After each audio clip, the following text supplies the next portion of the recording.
Good morning, guys. Good morning. I'm not cold, but I just gotta get a little cover up. But guys, I was supposed to have continued the reading of this book, The Atonement Child, since yesterday, but never had the time then. So this morning, I'm going to continue the reading because I am as sure as night follows day that tomorrow, later tonight, I'm not going to be able. I'm going to be doing swords in hand later. Lord, why did I say it? Keep fingers crossed. But I'm hoping that I'll be able to do swords in hand later tonight. And so my day is already fully booked. So I'm not sure I'm gonna be able to do it after now. So I'm gonna take about an hour or so out of my morning and read for you the Atonement Child. For those of you who have been following the reading of this book on YouTube, thank you all so much. So much for the love and the support. And for those of you who haven't been listening, you might have to go back to YouTube, you might have to go back to my channel, Trevor Sense Unstoppable, and listen to the reading. We started reading this book about a month ago about a young woman, a Christian young woman. She was born and raised in a very homely, comely environment that said she should not do before she was married, and she has lived up to that. However, at this point in her life, she has gone to college and she was violently raped. This has upstirred her life significantly because she was engaged to a young man who was preparing to be a pastor.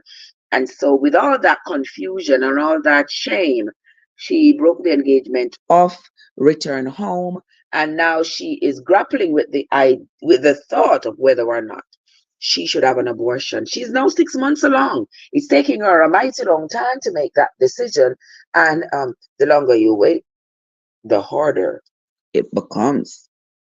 But we're going to continue reading and see what has happened to poor Dinah. I know the topic of abortion is a very sticky topic. Lots of people don't want to hear about abortion. Oh, it's wicked.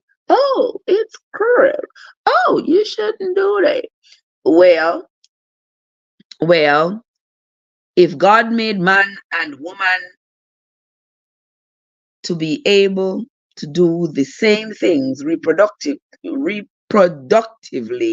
then men would have a say over their body when it comes to carrying a child to viability. But since we are not the same in that regard, a woman gets to make the decision, but what happens to her body? You don't have to agree. I'm not here to ask for your agreement. I'm just here to hold my little space in the world because all of us have our own little space. Right, AJ? Yes, right, Mr. Boosie? And Robbie and Hollywood and what? Jakeson, whatever is your name. Marsha and the others. Yes, so welcome into the live, guys. Thank you all so much for coming. I don't know what it is, guys. What is it? Y'all better talk to me because whenever I have lives, I was looking at my lives, the analysis of my lives. Whenever I have a live in which I don't show my face, you're just like, the hell, I'm out. Y'all ain't staying, y'all ain't coming, y'all ain't, what's up with that? Whenever I have a live where I'm showing my face, y'all be coming all up in it. What's going on? Where they are? Come on. Whenever I'm not showing my face, I'm still there. So just do what y'all got.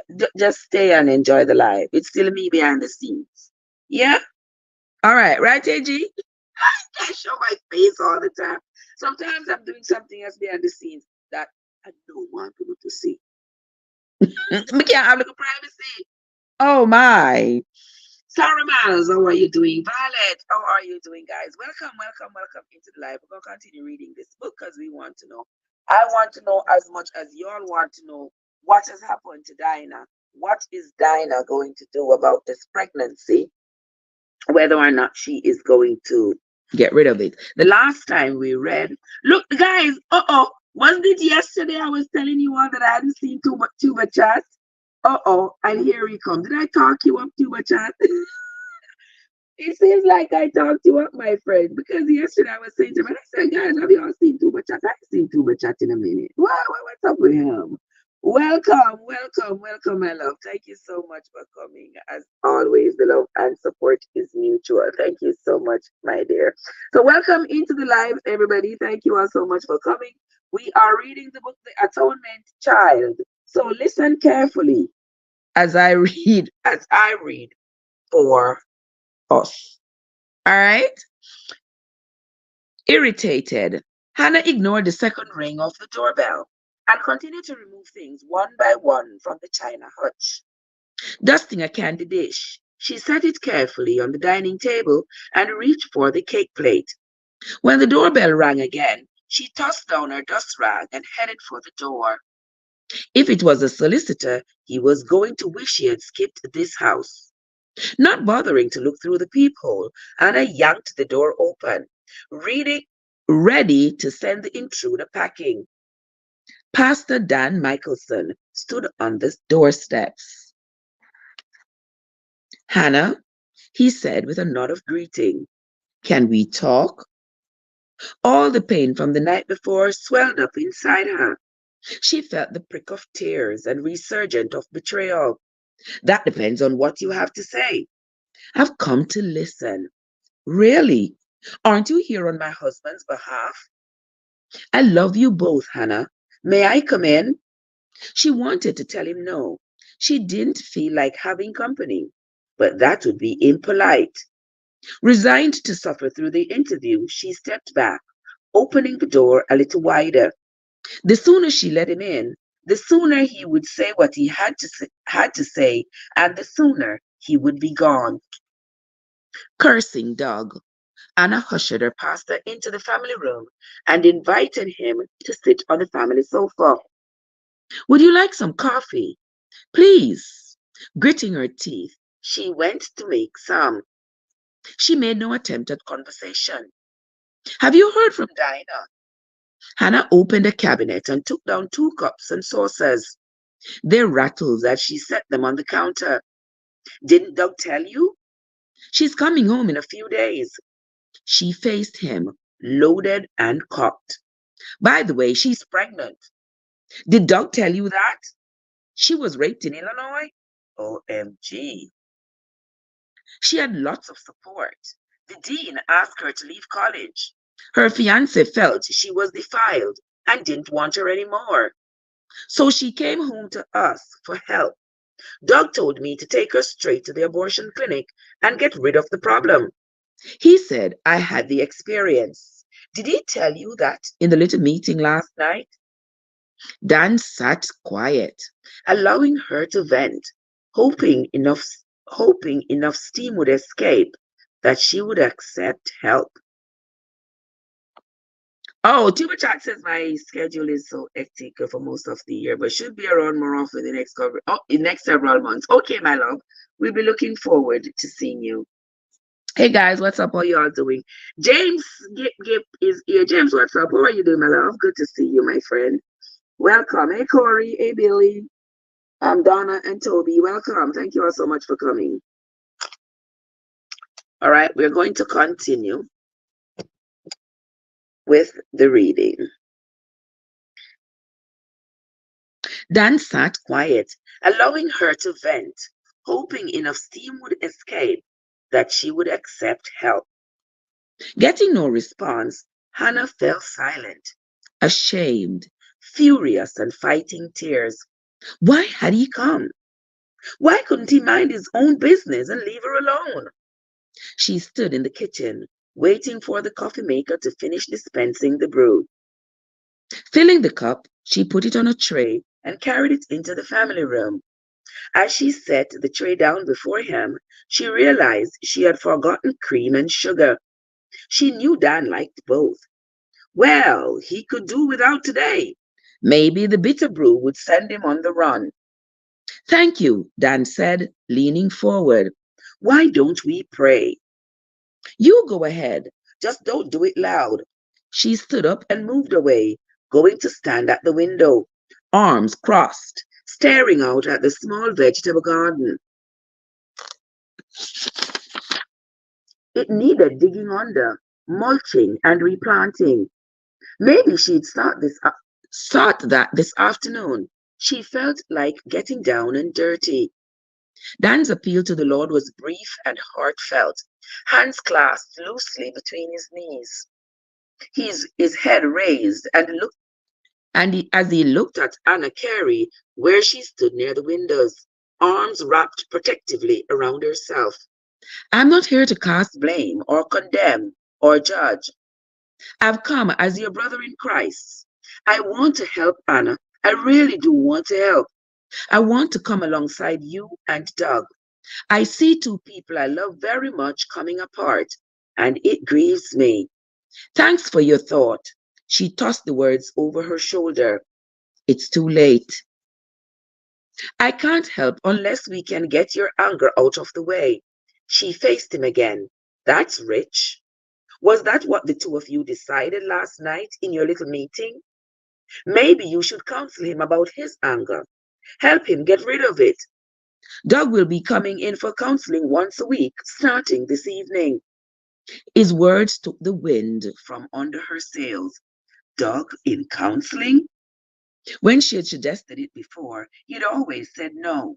He had insisted they could work out their problems together. I want you to come in as well. They, there was always a kicker. No, thank you. I don't want to be in the same room with him. I'm sick to death of recriminations. Now, for those of you who have been following, Doug is Anna's husband. And boy, they have been married for almost 30 years. And each time they get in an argument, Doug seems to throw Anna's past in her face. Now, Anna had a boyfriend before she met Doug. And by that relationship, she had gotten pregnant and she had an abortion. Now, she told that to Doug before they got married. And every time they have a disagreement, Doug throws it in her face. Now you tell me, if I had an abortion and I am with a man and I trust him with that secret, and he throws it in my face. 29 years. 29 years? No, sir. No, sir, gone, me gone. I would be long gone. You wasn't gonna get to throw that in my face for 29 years. Heck no. And now with their daughter being pregnant and the question of abortion coming back to the surface, it's like going through the same thing over and over again because he keeps making these little underhanded remarks about her knowing what decision was best for their daughter to make because she had an abortion before. Why does he keep bringing that up? Some men are just plain old nasty and dirty. Some men are just just deserve to stay by themselves. They really don't deserve to be in a relationship because they just don't know how to behave. Fly Girl Georgia is here. How are you doing, sweetheart? Good to see you. Welcome. Happy Thursday to you. How are you feeling? I hope you're feeling better. So let us continue.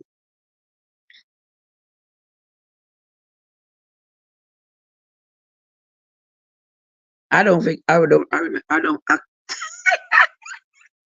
stumbling over my words, guys. Okay.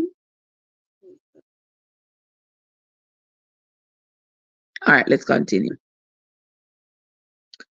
What will your anger accomplish, Anna? She knew, and the tears came, swelling hot. I don't care anymore. I think you do. Right, she said bitterly. You know better than I do what I'm feeling. Or is the bottom line something else entirely? She smiled cynically. What would people say if couples in the church started falling apart? We want to look good for the world, don't we? God forbid they find out we're just like everyone else. Glaring at him, she waited for a reaction. But none came. Feeling ashamed, she looked away. What was the use? You can't understand, Dan. You haven't a clue how I feel, and neither does Doug. God knows, Hannah. There isn't anything new under the sun. He understands the very heart of you. That's what I'm afraid of. You don't have to be. Easy for you to say. If God was even remotely like any of the people she had known in her life, she didn't have a chance. She had committed the unforgivable sin. She had taken the life of her own child. And why? Embarrassment, shame, fear, all of that and more. Yet no reason, no excuse could suffice. Nothing could seem to still the voices crying out deep within her that she was guilty, guilty of murder. And she had encouraged her daughter to follow in her footsteps. The Lord loves you, Hannah. She turned away again, staring out the window into the backyard, bereft. I wonder how many times I've heard that before. It doesn't mean anything. Doug said he loved me. Words. That's all they are. Just empty words. He heard the hopelessness in her voice and wanted to reach her. You gave your life to Jesus more than 20 years ago, Anna. You were cleansed of all your sins on that day. She turned to him, her eyes burning with a fierce light. If that's true, why don't I feel clean? You have to lay your burdens down and leave them at the cross. His words angered her. I've tried, she said softly, fighting tears. It's not that easy, not when you have someone to remind you. Others have done it. You're right. I suppose now you're going to tell me about that. And now you're going to tell me about the Apostle Paul and Mary Magdalene and a dozen others who lived 2,000 or more years ago. Dan met her defiant gaze, feeling her fear and sadness.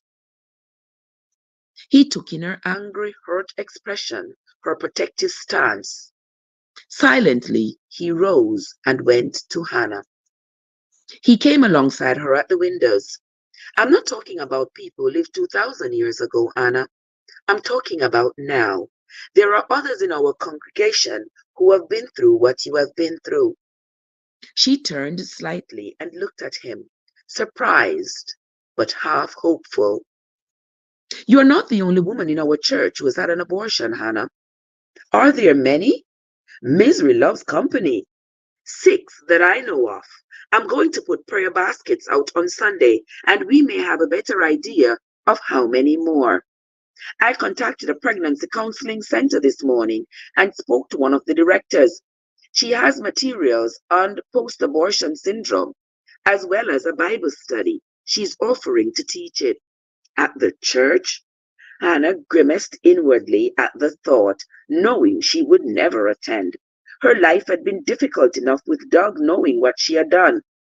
How much worse if a few loose-tongued men and women in the congregation got wind of her past? They would blow her apart like a tornado. No, Dan said, seeing the look in her eyes. You know one thing I always notice. Church. Church, Jay, what's up? How you doing, my love? Church always encourage people to disclose their secrets, as though the people in the church are not people, too, with loose tongues that's going to go about and chat the people's business. I don't know why the church always think that for people to be cleansed, you must come out, come tell everybody your business and tell everybody what you have done. If you have sinned and if you believe you have sinned, coming to tell somebody in the church is not going to do you any good. That's my opinion. That's my opinion. It's not going to do you any good because there are people just like you. And you coming out, oh, I had an abortion. Oh, I mean the thief, Miss Daisy Goat. Oh, me, church say, come and confess your sins to the Lord. Where the Lord is, it's not the Lord standing on that podium. It's a man just like you. Is a man just like you. And the people in the congregation, when they hear your deep, dark secrets because you go up to the altar and go spill them, that doesn't mean that they are not going to repeat it and the whole neighborhood and the whole world not going to hear your business. Do you think that's going to make you better? Do you think that's going to provide you with the healing that you desire? I doubt it. Because now not only are you grappling with your secret by yourself, but hearing it repeated over and over. 1,000 times that people are going to have to remind you of what you have done. Me not suggest people do that. And church need to stop encouraging people to do that. Tell the people, take it to the Lord in prayer, if that's what you all teach. Tell them, take it to the Lord in prayer. Let them and the Lord talk about it. But they don't need to come to talk about their sins with you, an ordinary man. Uh-uh. Me not agree with that. But anyway, let us continue reading. No, Dan said, seeing the look in her eyes. It confirmed everything the PCC director had told him. Donna suggested we meet somewhere other than the church. We'll protect the women's anonymity and privacy. They have to know upfront that everything will be held confidential. Perhaps in time, after healing and restoration, they would have the courage to stand and strip away the lies the world taught. The world taught? The lies the world taught? Anyway, where do you plan to have the study? Hannah said, hoping it was close. The PCC is too far away, and my house is next door to the church. I'm still thinking over possibilities. You can have it here. He smiled. I was hoping you'd say that. You'll have to discuss it with Doug, of course. He won't mind, and if he did, he could leave. He could take a boat to China for all I care. Dan suspected her feelings. Dan suspected her feelings and decided to call Doug himself and discuss it with him. After the conversation last night, he didn't think Doug would stand in the way. More likely, he'd be standing on the sidelines, cheering. They decided to hold the first meeting on a Wednesday evening. Dan said he would be attending. He planned to review all the materials beforehand to make sure they were scripture-based and didn't veer in any way from the path of God's words. He would be calling the other women and encouraging them to attend as well. I won't tell them it's here unless they commit to it, he said, offering her no names to protect their confidentiality as well as his own. Pray for open hearts, Anna, and if no one will come, he smiled gently. We'll begin with you. Opening up deep wounds that have already scabbed over. For what? For what? Anyway, we are on to chapter 9. We have a little ways to go. We have about a week to go before we finish reading this book and start. Show you which book we're going to start afterwards. The book called The Four Agreements. Now, one of my loyal subscribers sent me this book saying she wants me to read it. Yeah, apparently she likes the way I read. Yes. And so she said, Trevor, I think you would do well reading this book to us. So she sent it to me. Thank you so much. Mwah, mwah, mwah. Right, so I'll be reading this book when I'm done reading this one. If you all come across a nice book, a book that you all think would suit me to read, then let me know. I'm always grateful for a suggestion of a book that I can either buy on Amazon or source it some other way to read for us. All right, let us move right along. We're on to chapter 9. Chapter 9. Cynthia peeled potatoes at the kitchen sink while Dinah read to Cricket and Todd. Feeling oddly melancholy, she paid no attention to the humorous poem, nor to the children's laughter. Something was plaguing her, something that wanted to come up into the open. She knew it was something she wasn't going to like. Birds fluttered around the feeder on the lawn, finches mostly, scattered by an arrogant blue jay. The smaller birds fluttered to the ground, intent on feeding on the seeds tossed about by the proud jay. She would have to refill the feeder tomorrow, as the bird had been feasting at least 3 days. Since Dinah's arrival, the children had played little in the backyard, giving the birds free access. Cynthia missed watching her children through the glass as they raced around the backyard, playing soccer or tag. Lately, they stayed indoors with Dinah. Right now, Todd was glued to her right side, and Cricket was plastered to her left. Both listened raptly to words written by Robert Louis Stevenson. Dinah's voice was gentle and fluid, with just the right tilt of drama. They were eating it all up.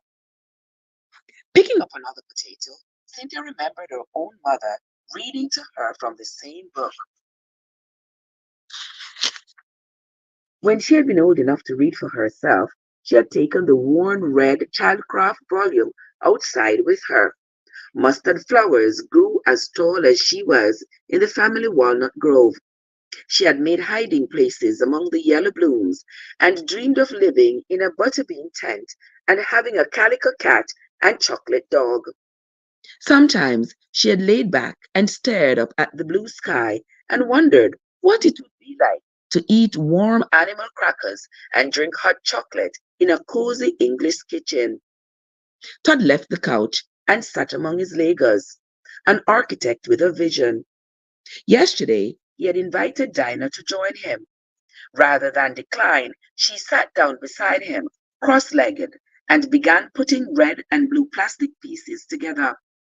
Cricket left her Cricket Cricket left her beloved crayons and tried to join them, but Todd, ever territorial, ordered her away.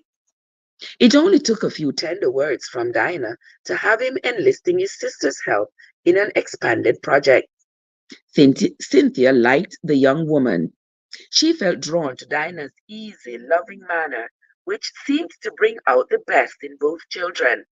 Even Arnold had fallen in love with Dinah. The old dog was lying with his head on her feet right now. Hey, Winsome, what's up? Cutting the potatoes, she dropped them into a pot and added water.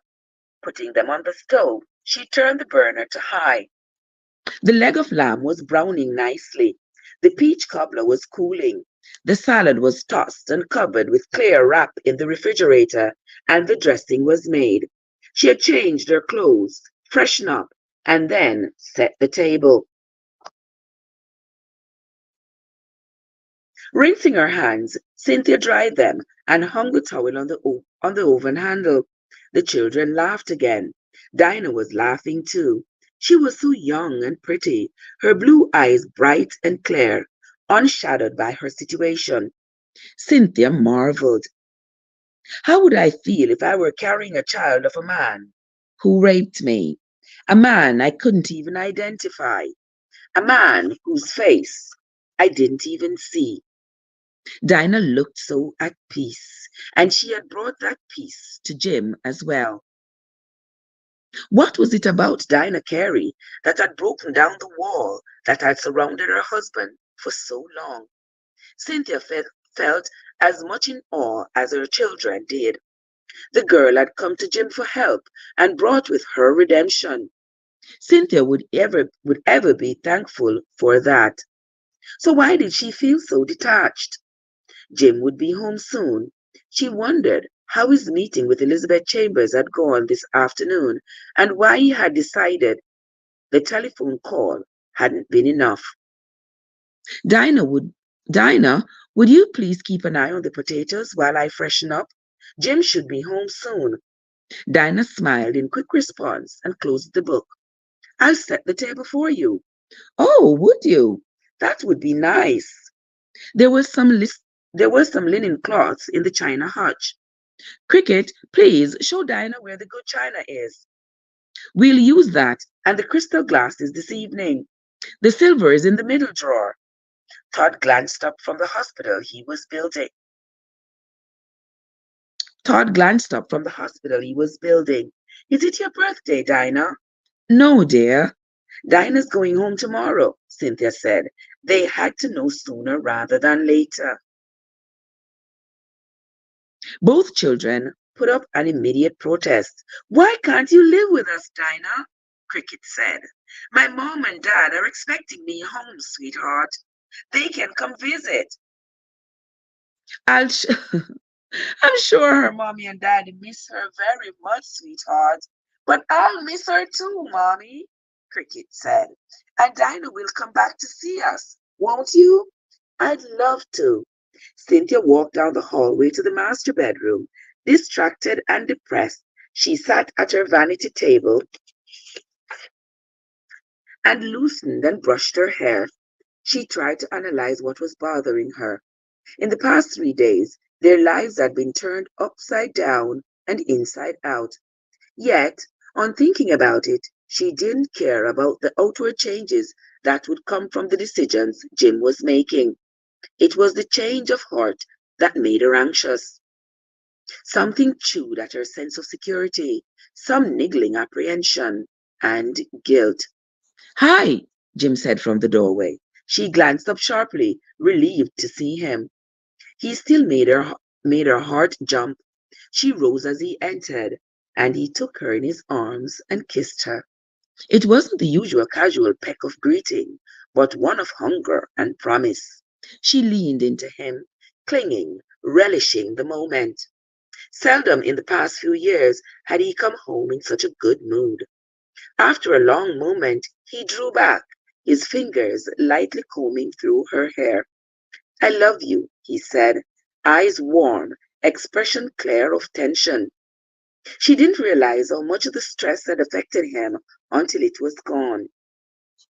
Those 3 words still had the power to reduce her to tears. How had she ever been so lucky as to have won a man like Jim Wyatt?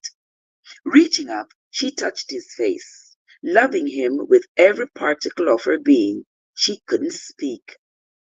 You look a little down, Jim said. You okay? She lifted her shoulders slightly, unable to explain, not sure she wanted a diagnosis from him. Perhaps it was best not to examine some things too closely. You might find corruption. She went back into his arms, her head resting against his chest, so she could hear the ready, steady beating of his loving heart. Oh God, have I been wrong? Have I been wrong all along? She withdrew, crushing the traitorous thought, after afraid of where it might lead. Dinner should be ready. Jim knew something was wrong, but he didn't press her. I could smell the leg of lamb when I came in. And peach cobbler, too, I hear. Dinah said you have been so busy this afternoon. He loosened his tie and headed for the walk-in closet. She followed him. You like her, don't you, Jim? Very much, don't you? She's like a little sister, she said truthfully, gripping by the terrible sadness. She knew she could talk to Dinah, and yet she had refrained. Why? She had seen proof that this young woman would cast no stones and bear no grudges. She was like a sweet fragrance in the house, an open window that brought in fresh air and sunlight. And she's leaving tomorrow. Cynthia's throat closed at the thought.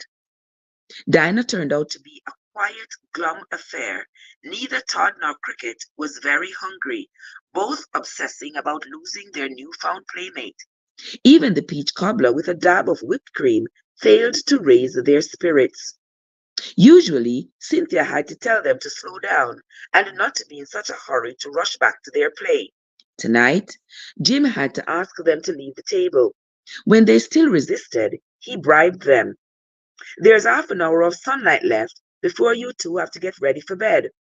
What do you say I challenge you both at a game of soccer? It was an offer neither could refuse. To have their father play with them was a delight beyond anything. Grinning, Dinah rose and began gathering the dishes. I'll do them, Cynthia said quickly. You go rest. You cooked. It's only fair that I clean up. Cynthia busied herself with finding containers for the leftovers. She glanced out the window several times, smiling as she watched Jim and the children competing for the black and white ball. Dinah finished putting the rinsed dishes into the dishwasher and turned to her. Cynthia thanked her for taking me. Thank you for taking me in. Poor Dinah. Dinah's worried about going back to her parents. Her parents are having their own problems. And then there is their daughter, their only child, being in this predicament that she's in, and neither of them can help her. So the entire family is falling apart.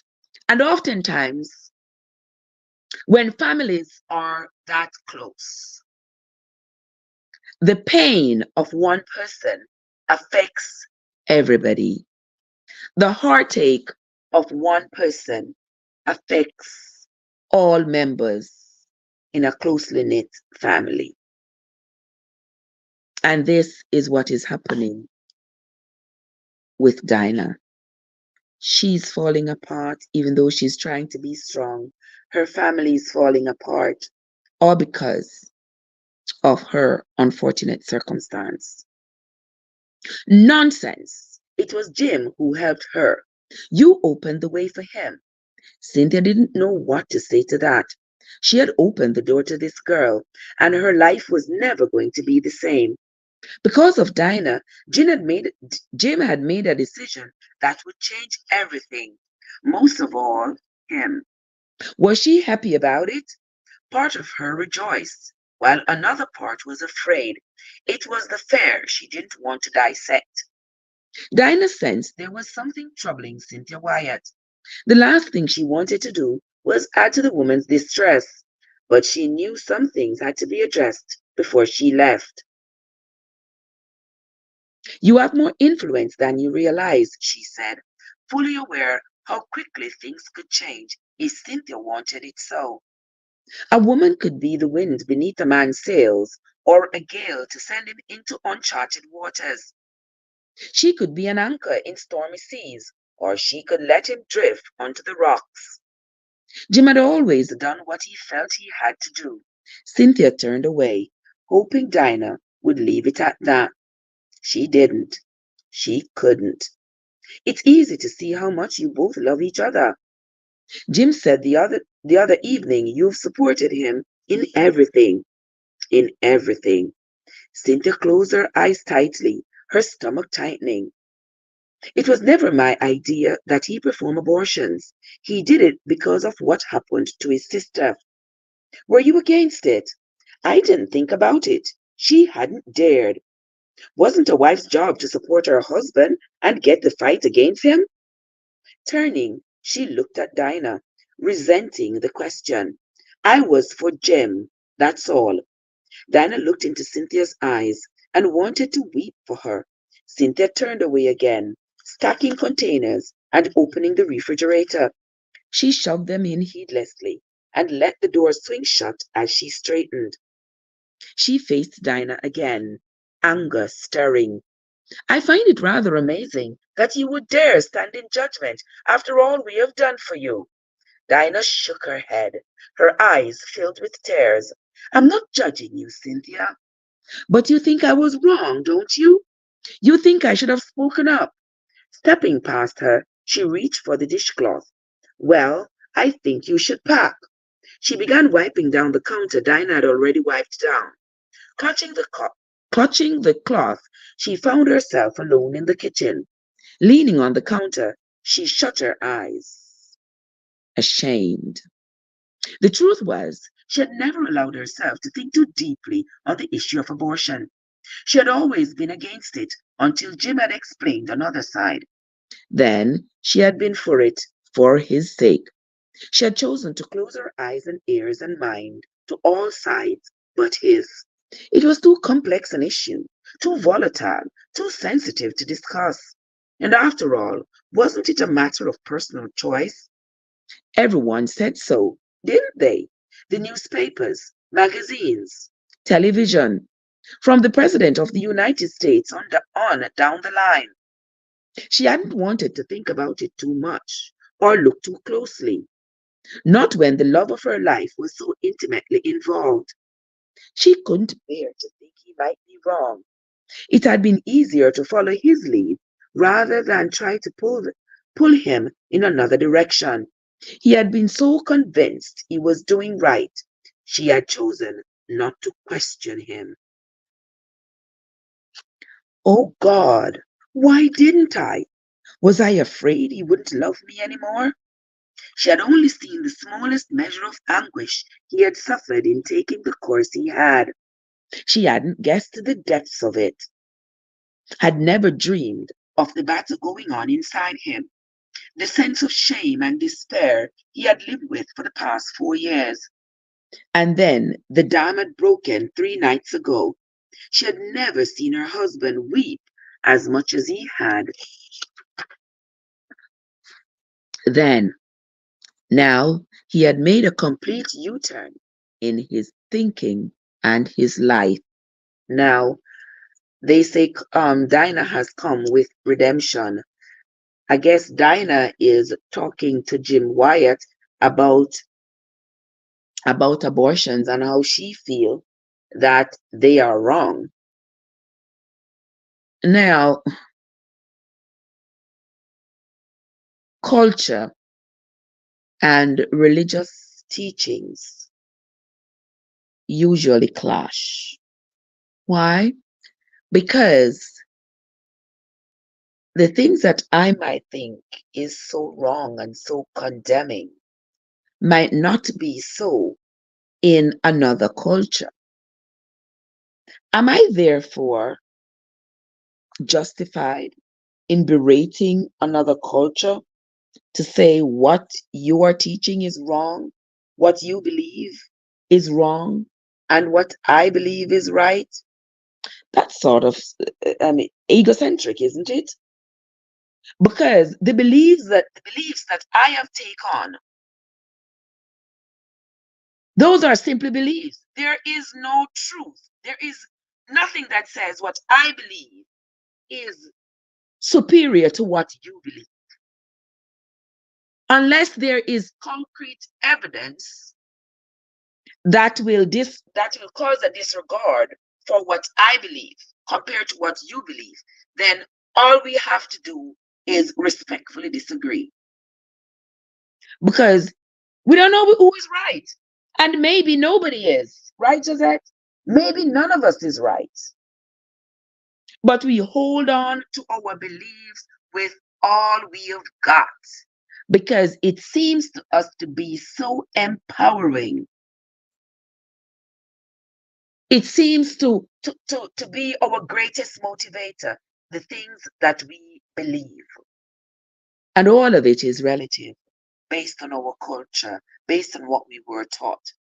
For example, for example, if you are from a tribe somewhere around the world where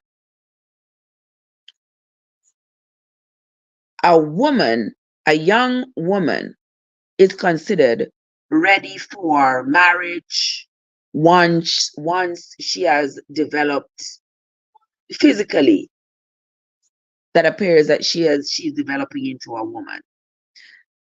In our culture, that's a no-no. She's not yet an adult. She's not yet ready for the world. While in other cultures, they see it as, well, nature has shown us that she is ready. She has started to have a period, she has breast, that kind of thing. Our culture, we are taught to condemn those cultures. But are we right? We don't have the authority. We don't have the right to condemn somebody else's cultural practices. But we are taught to. So here is the same thing. Your beliefs and my beliefs could be completely different based on how we were socialized. So neither of us have the right to tell the other that they are wrong. We just coexist and move right along. Okay? Let us continue reading. Flagger Georgia said later, okay, sis, be good. Be good and be safe. Love you. And I hope you feel better. Thank you for the loves and thank you for the likes, my friends. Let us continue. And she was falling into step again, saying nothing, accepting. Cynthia went into the living room, away from the windows, looking into the backyard, and sat down. Her chest was so tight, she could hardly breathe. Maybe if she had had something in the beginning, Maybe if she had said something in the beginning, maybe if she had given even the smallest hint of warning, she could have saved him all the suffering. Maybe if she had reminded him of why he had worked so hard to become a doctor in the first place. Maybe if she had suggested other ways to keep women facing crisis pregnancies besides aborting their babies. Oh God! Oh God! I shared in it. It was too late now. They would both have to live with their sins. Jim for his actions, her for her inaction, her silence and omission. The sliding glass door, the sliding glass door banged open as the children came inside and charged down the hall for their baths. Todd was old enough to manage for himself, but Cynthia could hear her daughter calling for Dinah. She was glad for it. She wanted to sit here in the solitude of the living room and nurse the wounds that were opening with every thought. Honey, she tried to smile at her husband, but her mouth trembled as he opened the door and entered the room. He studied her for a moment.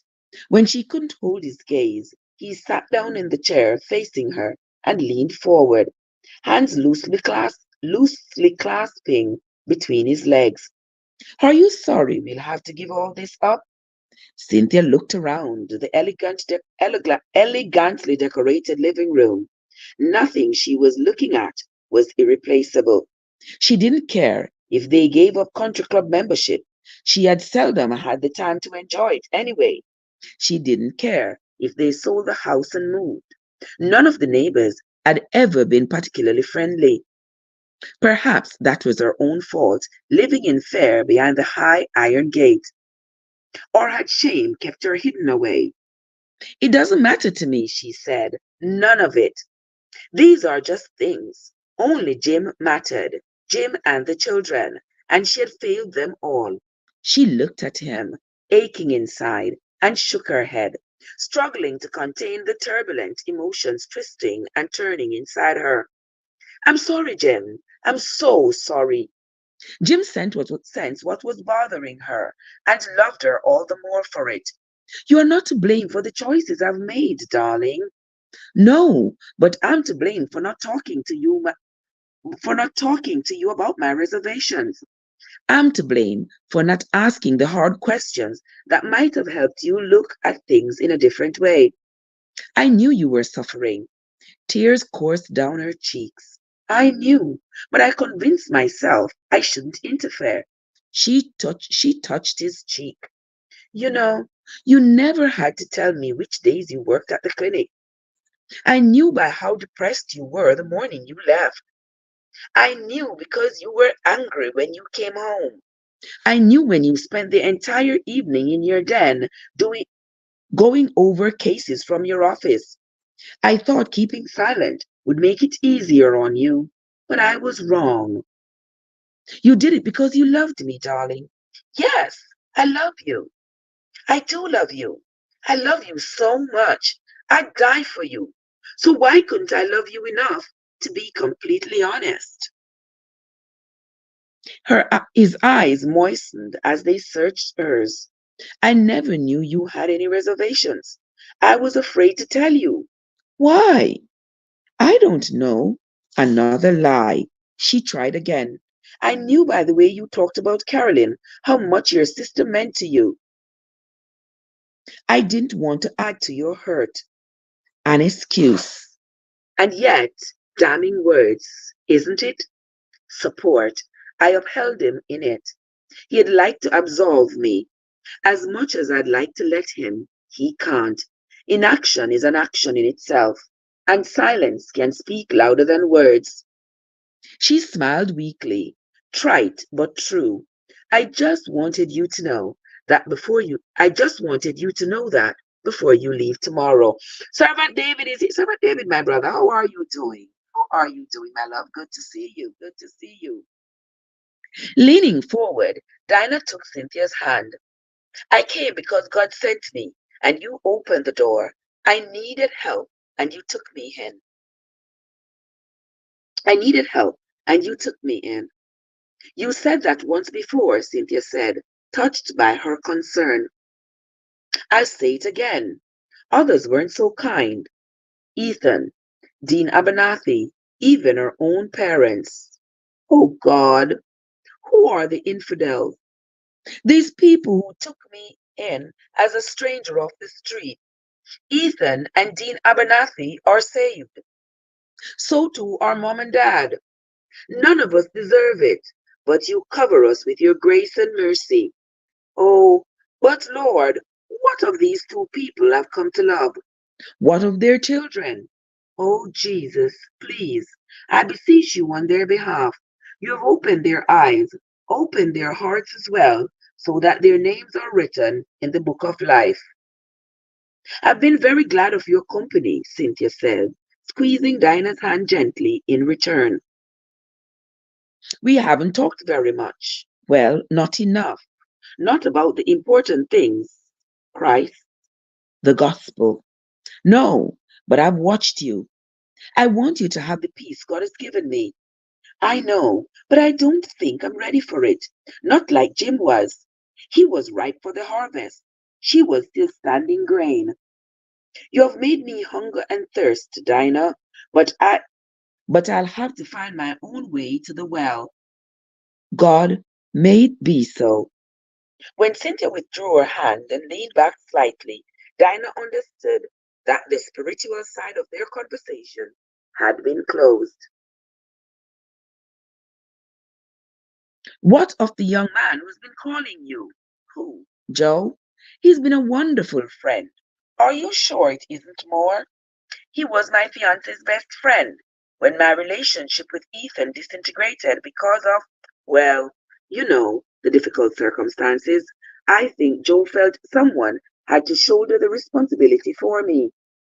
Cynthia raised her brows. So he moved all the way to California to do that? He's been talking about going to UC Berkeley since I met him.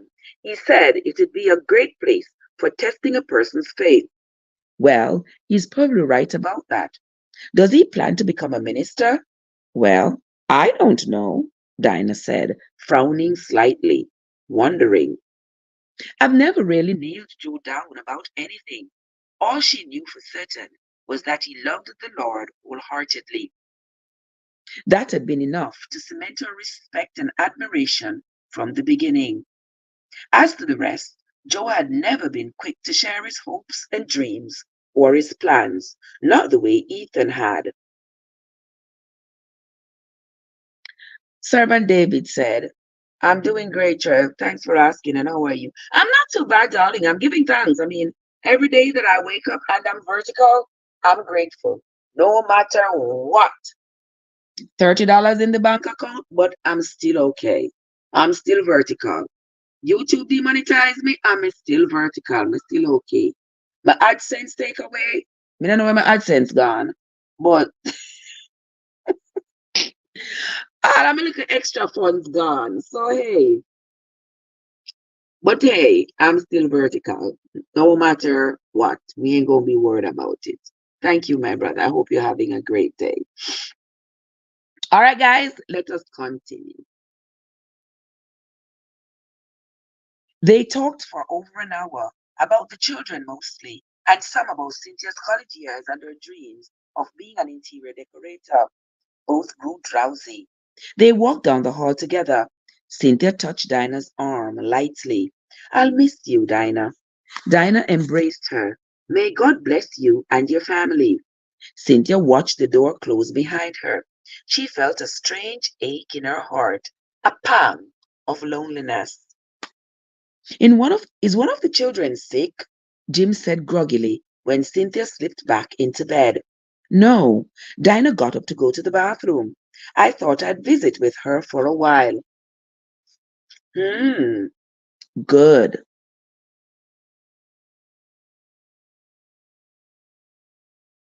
Sorry I awoke you. He was snoring again within 2 minutes. Cynthia curled onto her side and tucked herself against him. Doctors learned early to sleep whenever they had the opportunity. May God bless you and your family. Maybe the blessing of a girl like Dinah was enough to assuage the guilt. She hoped so. Her own faith was lacking. Closing her eyes, Cynthia Wyatt willed herself to fall asleep. Tense, heart pounding, Evie sat silently in the wing chair near the sliding glass doors that led out to Gladys's deck. The door was open, allowing the warm breeze to carry in the scent of the pine forest and the sweet sound of bird song. The calm atmosphere did nothing to ease Evie's turbulent spirit. Virginia Hart, Doris Fulton, and Marva Nova chatted gaily, delighted with Gladys's flavored coffee, cookies, and cupcakes, totally oblivious to Evie's wretched state of mind. Gladys had called the women together for an afternoon tea. Gladys surveyed Gladys surveyed the gathering, Hart drumming. On the surface, all looked grand and congenial. Gladys liked to put on the Ritz, as she called it. Hailing from Queens, she said she was born to put on airs. True to form, she had brought out her best, the delicate bone china from Victoria, the silver tea service from London, and the crystal platters from Ireland. She was dressed in a pretty turquoise sweatsuit that probably had never been out of doors. I should have laced your coffee with Valium, Gladys said, sotto voce, standing over Evie with one of her plates of goodies. You have got that pinched look. What do you expect? I'm facing the gallows. You underestimate your friends. We won't desert you. Now have some tea cake. I'm not hungry. Have one anyway. It might sweeten that look on your face. Evie took one just to shut her up. And don't you dare sneak out that door, Gladys said in parting. Disgruntled, Evie ignored the remark and looked at her friends. She had known Virginia, Doris, and Marva as long as she had known Gladys McGill. Over the past 18 years, they had all shared triumph and tragedy. Doris, the first to lose her husband, had served with Evie as church deaconess. Evie had been with Marva at the hospital when her husband died after heart surgery. Virginia Hart had coaxed Evie into taking over the presidency of the Women's Auxiliary when her husband had been in the last stages of Parkinson's disease. Gladys was the only one, not a widow indeed. Her husband had Alzheimer's. Over the past 4 years, every Sunday after church, Evie had met these women at one of the local eateries to share lunch, sorrow, and joy. They jokingly called themselves the Widows' Brigade. In all seriousness, they had been through wars together, grieving over spouses who had died, children who divorced, grandchildren on drugs, deaths of siblings, living alone, paring down households, and moving into assisted living facilities. She loved these women like family, and they loved her, or had. Would they still feel the same when she was finished baring her heart and soul and confessing her sins? Even as close as she was to these women, she had withheld parts of herself from them, as she should. She wanted them to know the best of her, not the worst, even the worst, never the worst. So she had kept some of her struggles secret, buried with the dead. Only Gladys knew the whole of it. And Evie wondered what sorry weakness in herself had made her spill the beans to even one soul under the heaven. God, I wouldn't be in this mess if I had kept my big mouth shut. Gladys was looking at her, waiting. Evie looked back at her. I'm not ready. Ladies, Gladys said, drawing everyone's attention. I called you all here for a purpose. We have some trouble that needs addressing. Evie felt the heat come up from her cheeks. She glared at Gladys, annoyed. Gladys looked back at her unintimidated, her expression clearly encouraging. The old coot was all about sending telepathic messages.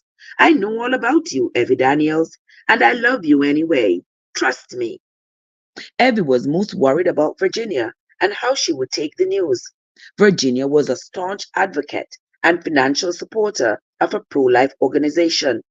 In the beginning of her involvement, she had been lividly verbal about her revulsion of babies being unalived. If anyone was going to throw stones, it would be her. What happened? Marva said, looking around the room for enlightenment. Evie was Evie has something she needs to discuss with us, Gladys said, and all eyes swung to her, pinning her back against the wing chair. Evie rolled her eyes heavenward and then looked around at Virginia, Doris, and Marva. My granddaughter Dinah was raped, and now she's pregnant. Oh, heavens! Doris said, always the first to shed tears for others.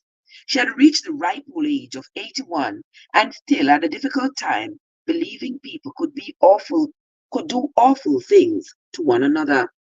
I swear, Marva said, the one ready to do battle in any crisis. Our world is going to hell in a handbasket.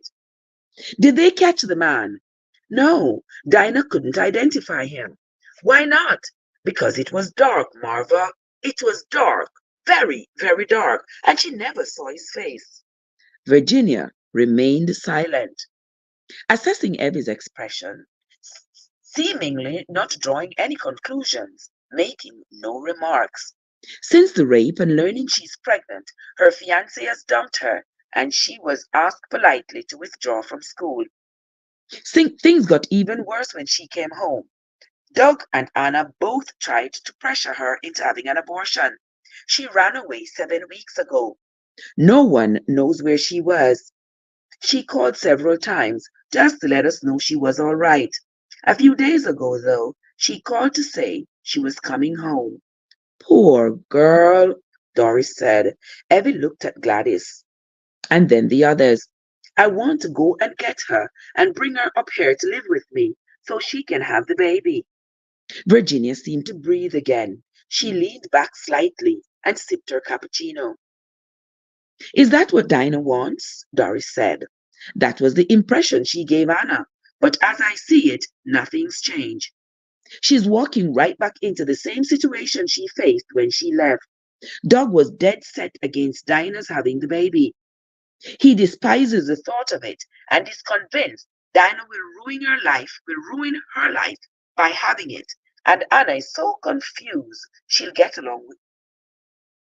go along with him. Maybe they are right, Doris said. I mean, if any girl has a good reason for an abortion, it's Dinah. When the others fell when the others fell silent, she looked around, her eyes fixed on Virginia. Would you want to have the child of a rapist? I don't think that's the issue, Virginia said quietly, a troubled expression on her face. Maybe not, but I can certainly see Doug and Anna's point of view. So can I, Virginia said, surprising everyone. But adding abortion to rape won't lessen Dinah's trauma. It will add to it. You can't get involved without alienating your daughter and son-in-law, Marva said to Evie. She's their daughter. I'm sure they have her best interests at heart. Best interests? Killing words. Anger stirred within Evie, an anger that had been sparked decades before. Here we go, like it or not. Let me back up and explain why I feel so strongly about Dinah's having this child, she said. With a steadying breath, she told them her own story, every painful, shameful detail. No one said a word when she was finished. They all sat stunned, unsure what to say or do about such a confession. Virginia sat, pale and still, with her eyes closed. Evie let out her breath slowly and drew it in again. Frank had my best interest at heart, Marva, and so did that doctor. Or I'd like to think so. The problem is, I think I would have made it. I think I would have made it, but I didn't take the risk. I gave in and let them take my child's life. And there hasn't been a week during the last 46 years that I haven't regretted it and wondered what my son would have might have grown up to be. That is usually the the prevailing question of a woman who has gone through an abortion. What would that child grow up to be? Last night, somebody said the child could have grown up to be the president. Well, the world isn't short of people to be presidents. No, it's not. And though I understand the plight of people and their concerns and the way they would say, I I think it's something that I don't want to live with for the rest of my life because it's going to grate my conscience and it's going to cause me sleepless nights and stuff like that. It's how we were socialized. We were socialized into believing that if you have an abortion, you are the devil himself. You is going to live with you for the rest of your life, and you have committed such a sin that you are hellbound. That's how society has made us to feel. And I say, a woman has the autonomy over her body and her life. And if that is what is going to make you feel better, it's your choice. It's your choice. But anyway, Evie here is saying that she has been living with this regret and she has been living with it for the last 46 years because it was 46 years ago that she aborted her son and she has been riddled with guilt ever since. She leaned forward, setting the rattling cup and saucer on the coffee table. It was done. They knew everything about her. If they decided to stand in judgment, so be it. She looked at her friends, chin up slightly, waiting for the blow. It hurt to stand alone. What about Frank? Virginia said quietly. Did he get over it? No. She struggled against the tears that were building up. He agreed never to talk about it, and we didn't. Then he mentioned it the week before he died. He looked at me and said he was sorry. So sorry. I knew what he meant. Her hand trembled as she smoothed a wrinkle in her skirt. I don't want Dinah to live with the regret and guilt and anguish I've lived with for all these years. I don't want her growing old with an abortion on her conscience. Only Virginia looked her in the eyes, her own filling with tears as she did so. Evie searched for condemnation and saw none. The tight ball of fear in her stomach uncoiled, relaxed. She wasn't forsaken after all. Oddly, it broke her heart all the more. Had she met opposition, she could have been strong. Seeing compassion and love, she felt herself crumble inside as the walls of self-defense came down and grief and tears were free to rise. Oh, Evie, Virginia said softly, it must hurt you so much. I miscarried years ago, and there are still times when I feel guilty about it and wonder if I lost that child because of something I did or didn't do. Tears slipped down her cheeks. I hurt for you. No one said anything for a long moment, but Evie felt only compassion in the room. Until this meeting, she hadn't realized how afraid she had been that her friends would turn away from her. Tell them the rest, Gladys said quietly, sniffing into her Kleenex. Evie glowered at her. The rest doesn't matter. Oh, yes, it does. Tell them, or I will. Evie pressed her lips together and glared at her, refusing to be bullied. Evie has breast cancer. Oh, Evie, Doris said. Not you too. Her sister had succumbed to cancer the year before. Has it metastasized? It's gone into the sternum and spine, Gladys said, and there are a few hot spots in her right leg. She's in pain, but she's too stubborn to admit it. Aspirin takes care of it, Evie said, embarrassed. Aspirin, my foot, Gladys muttered. Doris dug in her purse for a handkerchief. Pale, Virginia set her cup and saucer down carefully. Arnold told me once that there may be a connection between breast cancer and abortion. When a natural process like pregnancy is disrupted, it has long-term repercussions to the body. Some friends of his were doing research on it. Oh dear, I'm sure that can't be true, Doris said. I've never seen anything about that in any of the women's magazines. She subscribed to half a dozen and bought others in the supermarket. I've read about it too, Evie said, struggling to keep her voice even. Hormonal changes permanently alter the breast structure, and when a pregnancy is terminated through abortion, the process is interrupted, which leaves cells in a state of transition. And they say cells in this state have a high risk of becoming cancerous. So the woman's chances of developing breast cancer later in life may be greatly increased. Actually, Virginia added, I'm not surprised you haven't read about it in the magazines, Doris. Howard and his colleagues had little success getting their results published, and funding was a never ending problem. Can you believe they actually had to find private sources because the government didn't seem to want to know the adverse effects of abortion on women? Well, good gracious, think about it, Marva said. What women's magazine would even open the question? They wouldn't dare for fear of protest letters they'd receive. Uh-oh. Why would women protest? Doris said. Young women are very astute these days. I've listened to my granddaughters talk. They want to know all facts. Perhaps, but perhaps, but those selling abortion don't want them to have them, Virginia said heatedly. Jay, what's up? What's up? How are you doing, my love? Besides, the Supreme Court doesn't agree with you. The judges seem to think we poor women would fall apart if we knew the facts.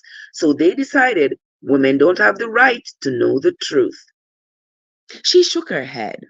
They have made it legal to withhold vital information, even when a woman requests it. For heaven's sake. That doesn't make sense. Doris looked at the others, wide-eyed. It makes absolute sense when you're trying to protect $1 billion business, Marva responded firmly. The less a woman knows about what's being done to her body and what her baby looks like as it develops, the more likely she is to buy an abortion.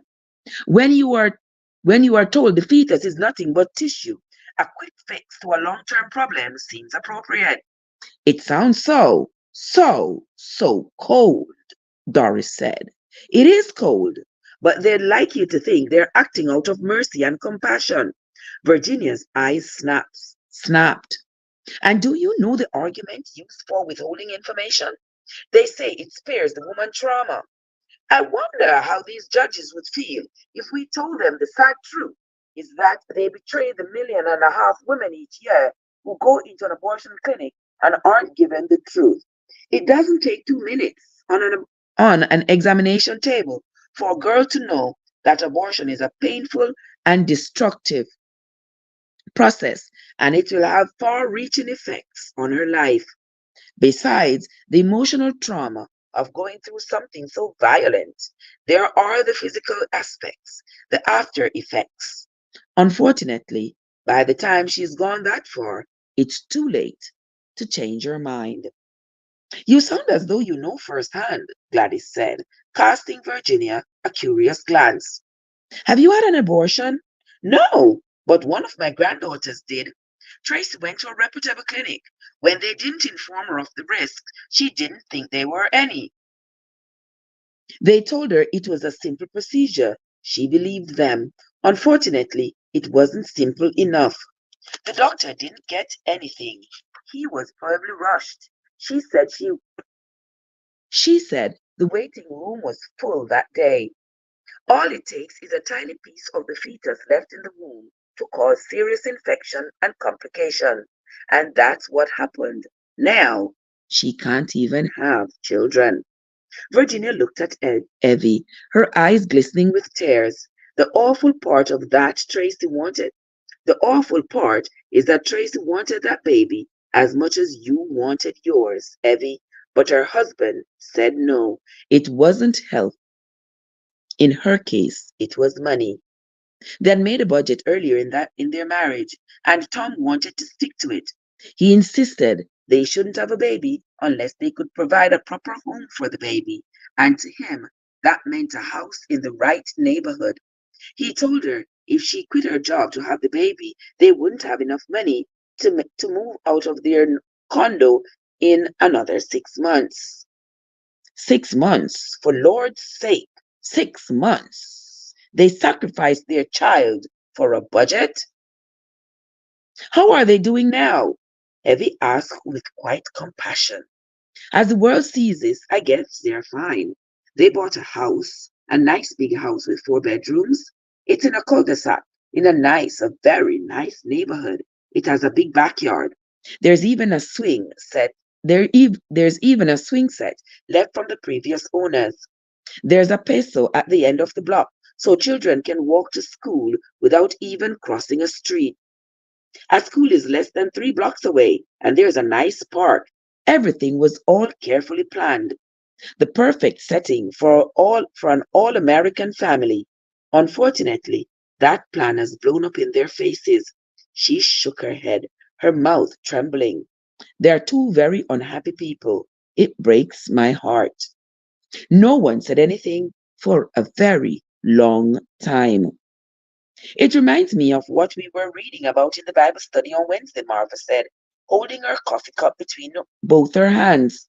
When the Israelites turned away from God, they sacrificed their children to the god Molech. Remember what Pastor said? The babies were laid in the arms of that stone god, so they'd roll down into the fire. What an awful thought, Doris said, shuddering. The children were sacrificed on the walls of the city because the people thought it would help them win the war. Oh, wow. Pastor said people in Euphrates buried babies in the foundations of their homes in hopes of having good luck. Can you imagine believing a dead child can bring prosperity? It's easy to believe when you base your happiness on money and material possessions, Virginia said flatly. It does cost. It just does cost money to have a baby. It costs money to raise children. Money, money, money. All anyone seems to think about these days is money. I would have given them the money to buy that house. So would my son. Tom was too proud to ask. He wanted them to do it all by themselves. He wouldn't bend his timeline by even 6 months. And now they are going to live the rest of their lives in a big, empty house. Children are a gift from God, Gladys recited quietly. They are a reward from him. Children born to a young man are like sharp arrows in a warrior's hand. How happy is the man whose quiver is full of them. This generation seems to see children as a financial burden and responsibility to be avoided. My granddaughter just got her master's degree in business. She and her husband have no plans to have children at all. I remember my son going through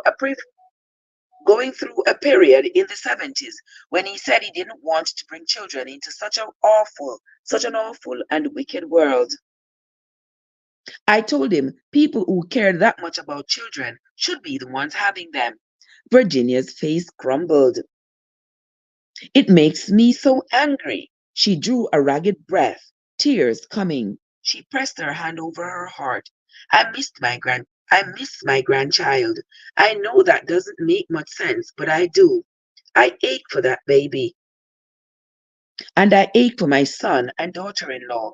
And I ache for Tom and Tracy because we are all living with the loss. Tom and Tracy, most of all.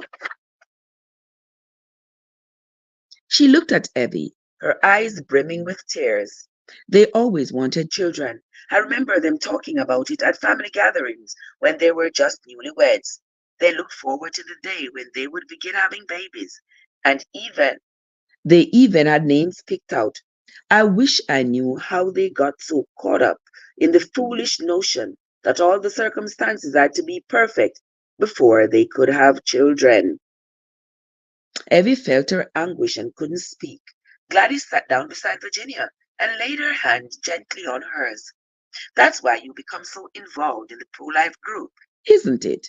She took a deep breath, calming herself. Yes, initially, but I'm going to withdraw my support. Why? Doris said, surprised. It's a good cause. Yes, it is, but this group's focus is so fixed on saving the child. They have no compassion whatsoever for the mother thinking about having an abortion. She fixed her gaze on Evie again. You will have to be very careful about that. I love Dinah. I want what's best for her. I'm sure you do, Evie. Just be sure you are not interfering in order to atone for the child you aborted. That was direct and painful. Yet Evie saw Virginia hadn't meant to sting with cruel words, but make her think about her motivations. She could be honest. Yes, that's that. But mainly, I don't want to see Dinah herded into a clinic against her will. Miva put her plate aside. It makes me wonder what's coming. Gladys glanced at her. What do you mean? Well, how can we expect to raise up new generations to value life when all around them they are seeing it is a matter of convenience? I mean, does anyone see what I'm seeing? Or am I just a foolish old woman? Americans' quality of life is beginning to sound like Germany's final solution, she said bleakly. You are overreacting as usual, Doris said, taking a cookie from the plate.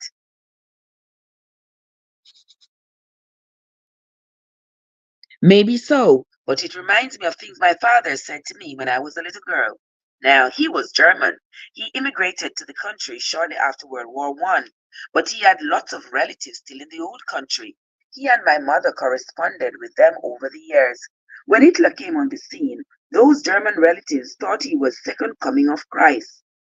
Papa and Mama wrote and tried to warn them what was happening, but they couldn't see. They were utterly blind to it. What's Germany got to do with abortion? Doris said. Lost.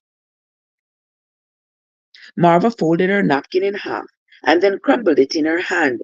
The Holocaust didn't start in concentration camps, Doris. I remember Papa talking about Hegel, a German philosopher. Papa described Papa subscribed to periodicals from the old country and read about the new ethics in 1920 before Hitler was even on the scene. New ethics, Gladys said. What sort of new ethics? Whatever solves a problem or on a practical level must be considered moral, Marva said. She looked around the room. Sound familiar? Abortion, Virginia said grimly.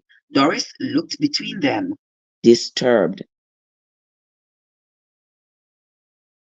Okay. When we come back tomorrow, guys, we are going to continue with the reading of this book, The Atonement Child. I want to say thanks to everybody who was coming to the live. Thanks to all my friends, family, and foes who come in and listen but say not a word. I sincerely appreciate you and everybody else. I sincerely appreciate each and every one of you. Thank you all so much for coming into the live and sitting quietly and listening to me read.